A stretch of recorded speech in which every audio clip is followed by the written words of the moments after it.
สบายดีสบายดีไอ้คำหน่อย สบายดี เป็นจังได้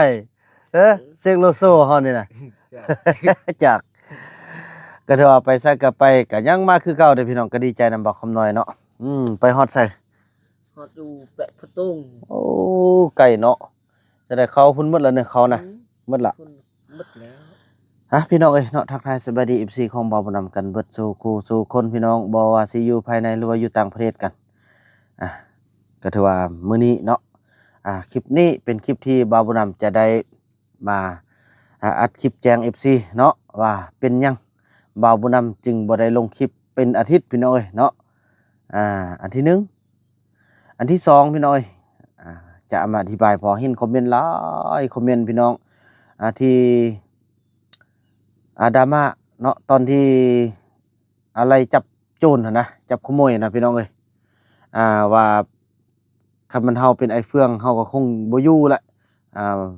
ก็มีเนาะแล้วก็มีบางคนว่าผู้ใดอยู่ก็อายุบ่ได้อ่า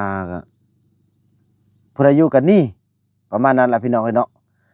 มื้อนี้บ่าวบ่นำจะขออนุญาตนำทุกคนหลายๆเนาะ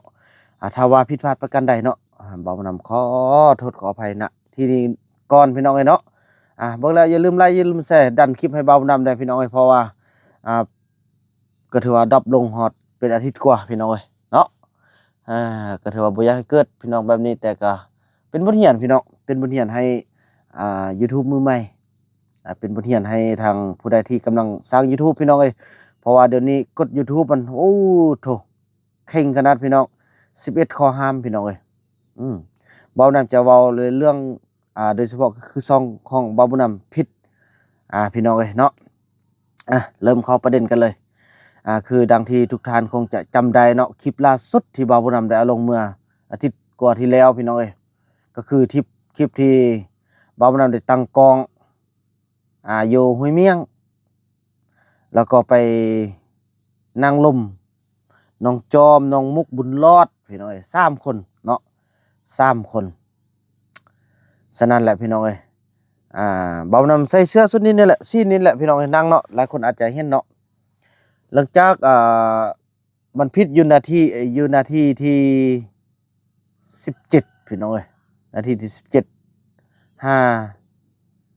17 14นาที59นี่แหละสาเหตุที่ว่าพิษพี่น้องเอ้ยป๊าดโถๆอันตรายถ่ายคลิปพอตรงเรื่องตอนนี้ก็ถือว่าหนักแหละพี่น้องเอ้ยพอมันแจ้งเตือนมาแล้วเนาะพอผิดกฎซุ่มซ่นพี่น้องผิดกฎซุ่มซ่นนั่นก็คือเห็นเด็กน้อยหลายเกินไปเนาะเพราะว่าเด็กน้อย3คนพี่น้องมีโดยเฉพาะบุญรอดไปลิ้นหน้ากองเฮ็ดพวสินะตัวนั้นแหละพี่น้องคลิปตัวนั้นแหละเนาะก็เลยว่าอันตรายพี่น้องเอ้ยแต่ว่า YouTube ก็ส่งอีเมลมาว่าเฮาผิดกฎเข้าไปเบิ่งนาทีตัวนั้นนาทีเท่านี้แล้วก็จุดที่ว่าผิดกฎนั่นเห็นเด็กน้อยด้นเกินไปนะผิดกฎซุ่มซ่นพี่น้องเอ้ยอันที่2เพิ่นก็ย้ำมาตึมว่าเรื่องสูบยาสูบบุหรี่นี่พี่น้องเอ้ยเนาะแต่ว่าคลิปนั้นจะผิดย้อนเฮ็ดเด็กน้อยซื่อๆได้พี่น้องคลิปเฮ็ดเด็กน้อยแต่ว่าเตือนครั้งต่อไปอาจจะมีแนวโน้มได้แนวโน้ม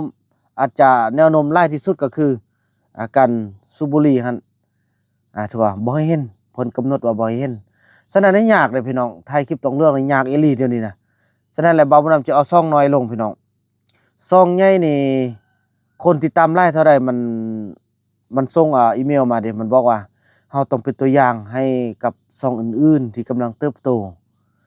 จักหน่อยว่าเฮาก็แบบหลักแสนขึ้นเมื่อก็ค่อนข้างว่าเป็นหลักที่ว่าใหญ่แหละพี่น้องเนาะมีคนติดตามเป็นแสนขึ้นเมื่อช่องบ่าวบุญนำก็จะถึง200,000แล้วพี่น้องเอ้ยฉะนั้นแหละเพิ่นยิ่งบีบพี่น้องเอ้ยยิ่งให้เข้ากับกฎระเบียบเลยฉะนั้นแหละพี่น้องอ่าก็ถือว่าอันตรายพี่น้องเอ้ยโอ้โทบ่าวบุญนำก็บ่คิดบ่ฝันแล้วก็จนเมื่อยเลยพี่น้องจนบ่อยากเฮ็ดฮอด YouTube พี่น้องเอ้ยเนาะจนโถเมื่อยวันนี้ขึ้นภูขึ้นผาได้ไปสอบไปถึกแบบนี้ได้ ป้าบ่นำก็เลยว่าก็สิเฮ็ดคลิปช่วยเหลือเฮ็ดคลิปไปทอกไปเที่ยวไปแล้วเห็นเรื่องซองใหญ่หั่นน่ะเรื่องไทยพอต้องเลือกก็สิไทยตอนที่เขาบ่สูบว่านบ่สูบยาบ่กินเหล้าบ่กินเบียร์แหละพี่น้องเอ้ยอ่าก็ถือว่ามันเตือนละเดี๋ยวนี้อันตัวที่หนึ่งเด็กน้อยนี่คันเด็กน้อยหลายเกิน1คนนี่แดงละพี่น้องเอ้ยเนาะครั้งที่หนึ่งมันเตือน7มื้อพี่น้องเอ้ยภายใน90วันเด้พี่น้องเอ้ยป๊อด3เดือนพุ่นน่ะถ้าว่าผิดน่ะมันจะให้โอกาสเพียง2ครั้งเท่านั้นเด้ครั้งที่หนึ่ง7วันถือว่าผ่านมาแล้วอัปโหลดได้ทุกอย่างปกติทุกอย่างแล้วครั้งที่3พี่น้องเอ้ยครั้งที่2ขออภัยครั้งที่2แล้วแม่น1เดือน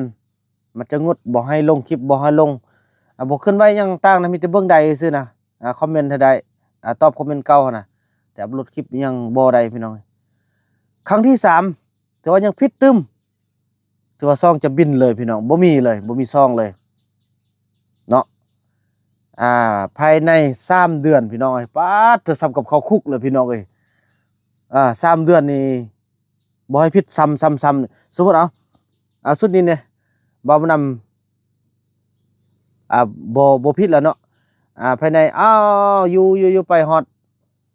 ประมาณเดือนที่3สิผิดตึมผิดแบบเก่าสิมันจะบล็อกไปตึมมันจะยืดเวลาไปตึมเลยพี่น้องเอ้ยยืดเวลาไปตึม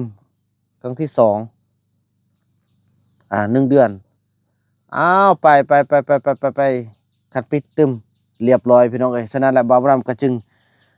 ทอขนาดพี่น้องเอ้ยเนาะเสียดายซองพี่น้องจะต้องได้ระมัดระวังแหละเพราะว่าทุกภาพบรรยากาศทุกวิดีโอเนาะบ่าวรำก็ได้ตั้งใจถ่ายมาเป็น3-4 ปีพี่น้องเอ้ยอยากให้ทุกคนได้เบิ่งฉะนั้นบ่าวรำจะรักษาซองให้ดีที่สุดส่วนถ่ายมื้อลุยุ่งยากนี่สิถ่ายลงซ่องน้อยนี่แหละพี่น้องซ่องสำห้องเนาะซ่องBN ชาวลาวซ่องนี่แหละพี่น้องเอ้ยซ่องหนึงก็จะเอาท่องเที่ยวเอากันช่วยเหลือพอต้องเรื่องก็เอาแต่ว่าเอาจุดที่บ่เป็นจุดเสี่ยงว่าซะเนาะพี่น้องเอ้ยเอาเป็นการช่วยเหลืออิหยังต่างไปนำแต่ว่าอยู่ในปูในป่านี่ก็สิเบิ่งเด้อพี่น้องเอ้ยบ่เทื่อก็เฮ็ดเที่ยวเฮ็ดคลิปอยู่คลิปกินไปเลยพี่น้องรักษาซ่องพี่น้องบ่แม่นอันอื่นเด้เสียดายเด้พี่น้องเอ้ยเสียดายสุดนี้เป็นสุดที่2ละสุดที่1ก็ถึกตอนนั้นไปนำน้องเต้าหั่นจุดนั้นแท้ตอนนั้นได้เห็นเขาเจ้านุ่งเสื้อลำเพียงหัวเข่านี่พี่น้องเอ้ยสุดไปนำน้องเต้าหั่นน่ะอันนั้นก็ผ่านไปแล้วพี่น้องเอ้ยตั้งแต่เดือน5ปีกายนี่จนสิฮอดนี่ก็เดือน3ละก็สิฮอดเดือน5ตึมละสิฮอดก็ถือว่าสิฮอดปีละถือว่าผ่านไปแล้วนั่นเนาะเดี๋ยววันนี้ยังตึมเดือน3นี่เดือน3 4 5เดือน6พุ่นแหละพี่น้องเอ้ยวิทย์นี่นะฉะนั้นต้องอยู่ในช่วงที่เสี่ยงที่สุดพี่น้องเอ้ยเนาะตายคันเป็นครั้งที่2นี่ตึมนี่มันงด1เดือนนี่บ่กล้าลงหยังเลยแหละก็มีแต่เฮ็ดคลิปนั่งกินอย่างเดียวเลยพี่น้องเอ้ยยืดเวลาฉะนั้นแหละพี่น้องเอ้ย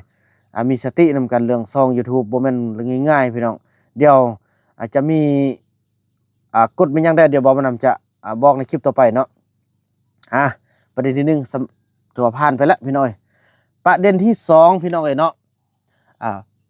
ประเด็นที่2นี่ประเด็นที่ทุกคนได้เห็นนั่นล่ะเป็นหยังบ่าวบ่นำจ้องใส่อารมณ์น่ารังเกียจอย่างต่างนี่แหละพี่น้องจุดที่สำคัญหนาวขนาดเลย หนาวหนาวอึดนี่จุดที่สำคัญพี่น้องผู้ใดบ่มาอยู่นำบ่าวบ่นำบ่ฮู้พี่น้องเอ้ยเนาะผู้ใดบ่อยู่จุดนี้บ่ฮู้พี่น้องเอ้ยบ่าวบ่นำจะเล่าให้ฟังแต่ละมื้อน่ะบ่าวบ่นำต้องได้ดิ้นรนเพื่อหาของอยู่ของกินหาข้าวหาน้ำให้พี่น้องพอต้องเหลือง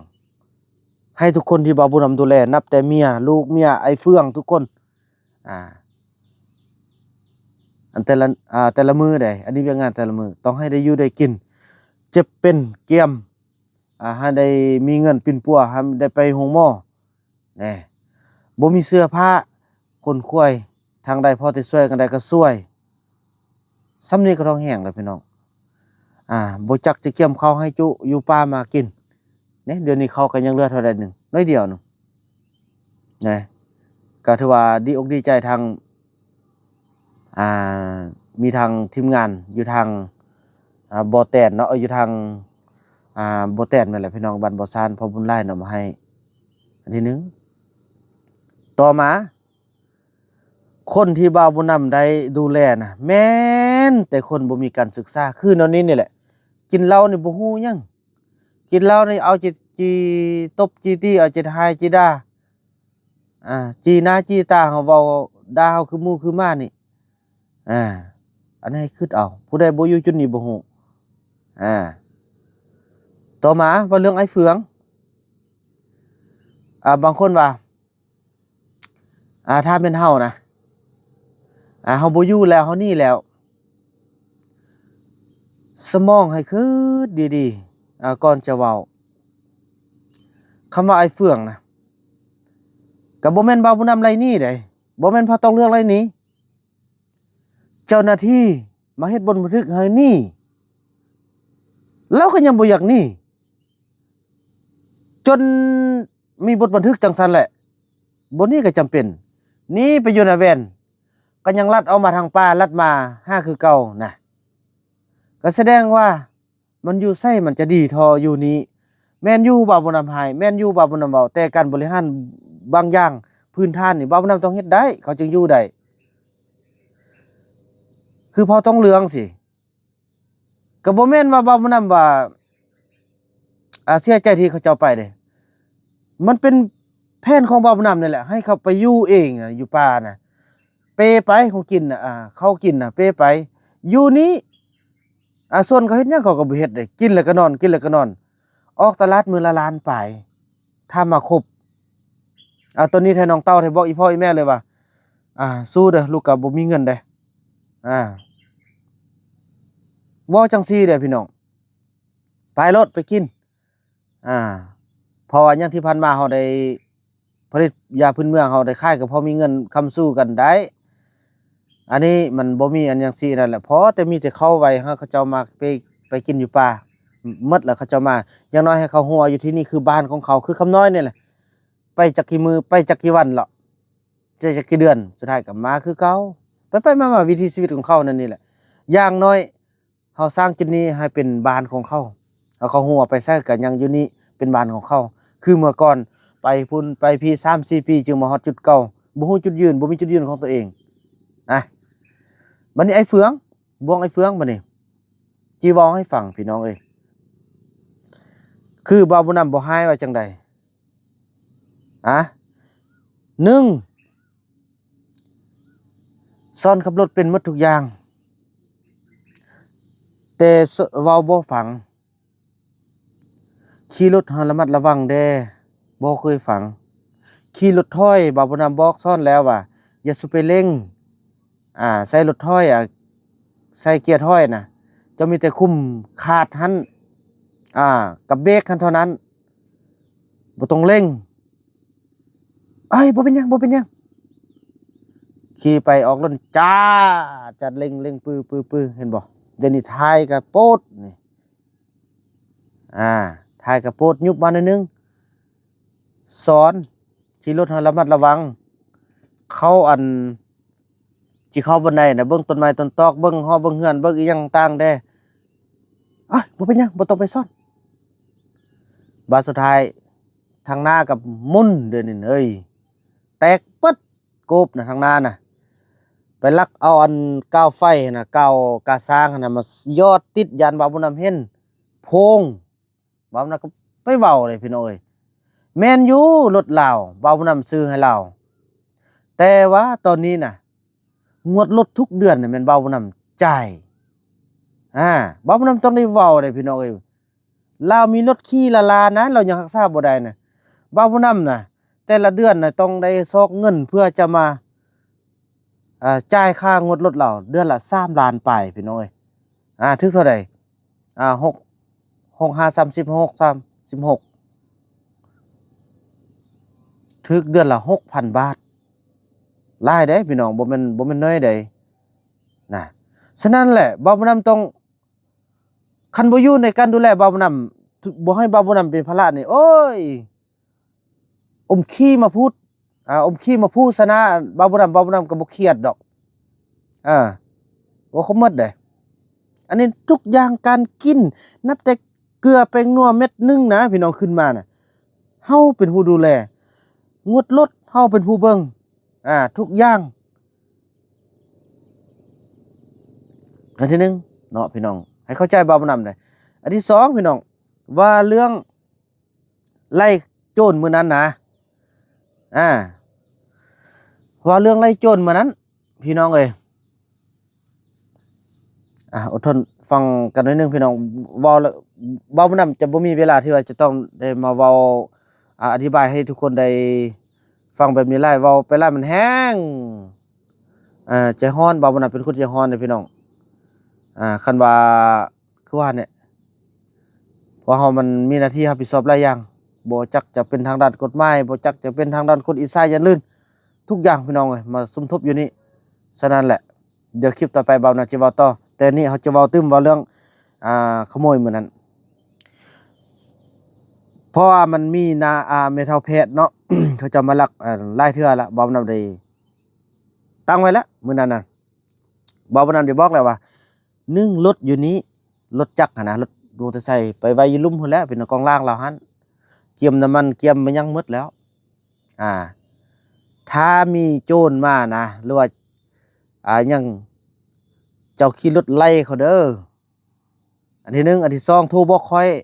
คันโทรบ่ทันก็แล่นขึ้นมาเฮาก็อยู่เทิงนี้ม้อนึงแล่นขึ้นน่ะบ่ฮอดนาทีพี่น้องเอ้ยประมาณมง30 วิก็ฮอดน่ะคันตั้งใจแล่นขึ้นมาน่ะก็นนพูดนิดเดียวนึงเอิ้นใส่กันก็ได้ยินบาดนี้พี่น้องเอ้ยโจรมาพากันพาเมียพานางลี่พาบุญยงไล่นำเขาหยุดก็หยุดนำเขาไปก็ไปนำทั้งที่ว่าบอกแล้วนะทุกอย่างนะแล่นไปโจนฮอดขึ้นภูพุ่นนะขึ้นภูไปลิฟต์เขาอยู่เทิงบนบ่าวนำได้ถ่ายคลิปนะจึงพากันโทรมาโทรมาจะใส่บ่าวนำก็แล่นลงไปลุ่มบ่มีมันอยู่ไสบ่าวนำก็ว่าสิแหละอยู่พี่เขาว่าอยู่ไสอยู่พี่น่ะอธิบายให้ฟังดูมันทางใดพี่นาอยู่ส้นกระโพดอยู่ส้นอันมันต้นอยู่ส้นมักโมนี่น่ะส้นมักโมมันเต็มหมดพี่น้องแค่นี้มันส้นมักโมหมดเลยยังบ่บอกว่ากายประตูโค้งไปอีหยังต่างแบบนั้นเท่านั้นแหละก็แล้วเหลือโทรบอกเบานํลัดเลยก็แล้วนะมื้อนั้นน่ะเห็นบอกบางคนว่าเนี่ยเขามีมีดเขามีอาวุธเจ้าบ่ย่านบ่อันนี้แหละข้อยยังท้าว่ามันค่อยสิย่านเพื่อหยังคันบอกค่อยน่ะบอกค่อยเขาสิย่านให้น่ะซ้ำมีดซื่อๆน่ะปืนค่อยก็ยังบ่ย่านบ่แม่นโคเด้พี่น้อยก็บ่จังซี่เลยแหละไปพากันฮอดพุ่นจนนั่นล่ะจึงบ่าวน่ะไปเฮ็ดห้อยบ่าวน่ะว่ากลับไปซะกลับไปเฮือนแล้วเอารถไปลัดทางนั้นพุ่นเด้อพากันเยิดมาบ่าวนำก็เห็นคลิปเห็นเนาะซูมเบิ่งผู้นั้นบ่าวนำโทรถามทั้งที่ตอนนั้นน่ะเมื่อยแล้วก็อยากจับโจรที่สุดนะโทรก็รับสายยากนี่อันใดก็พออันใดบ่าวนำว่าโจรมันนุ่งเสื้อหยังเห็นบ่ได้ยินบ่จักมันลักหยังเขาอีแพทย์ฮึนะมันคนละประเด็นเลยพี่น้องทั้งที่เฮาเห็นน่ะนะคันว่าแม่นผู้นั้นแต่เฮาสิโทรบอกเขาลัดอยู่พุ่นนะบัดนี้คันเอาโทรบอกเจ้าหน้าที่รัฐทางนั้นคันบ่ถือคนนี่เฮาก็เสียไผก็เสียเฮาความเฮายังเห็นอยู่นะเดี๋ยวนี้ไอ้เฟืองโจรนะมันนุ่งเสื้อหยังลักเงินติลักผ้าฮึนี่ทุกคนได้เห็นมันบ่เขาก็ต้องหายเนาะว่ะไอ้เฟืองเจ้าดีๆเด้ค่อยถามมันโจรน่ะมันนุ่งเสื้อหยังยังบ่แล้วเทื่อซี่จึงบอกว่าเสื้อดำหมดเพราะว่าเสื้อดำหมดมันมีคนจักคนผู้เดียวอันนั้นแหละพี่น้องมันซับซ้อนและช่วงเวลานั้นน่ะค่อยบอกว่าให้ขี่รถไปลัดเด้อเซยพากันเล่นโทรศัพท์มานี่พี่น้อยเล่นโทรศัพท์มาเถื่อน ถ้าว่าปุ๊บน่ะแล่นมาเอารถจักรแล่นไปลัดบนเบาบนนำเบาน่ะโจรออกหันแท้ๆพี่น้องเอ้ยมื้อนี้เบาบ่นำจนย่างจนมาฮอดจึงเห็นรถเป็ดเป็นฮอดนำเบาบ่นำฮอดเบาบ่นำก็ว่าอันมีคนเสื้อดำอิหยังต่างมาฮอดนี่บ่ค่ะมานี่ก็เมื่อกี้มานี่ผมยาวเด้ทุกลักษณะหมดหลังจากมันก็ย่างมาซื่อๆเนี่ยแหละใกล้นี่ใกล้แท้เฮาแล้วเป็นแล่นเลยสินะโอ้แท้จริงเบาบ่นำก็ได้โทรหลังจากฮู้จักอันเสื้อดำแล้วเบาน่ะก็โทรประสานเจ้าหน้าที่ก็ลัดแหละพี่น้องแต่ละบานลัดแต่ว่าโจรผู้นี้มันซัดออกทางพี่มันหัวเจ้าหน้าที่ลัดเด้มันออกไปพุ่นบ่ทันพี่น้องนั่นเด้มันไผจะบ่จะหายพี่น้องเอ้ย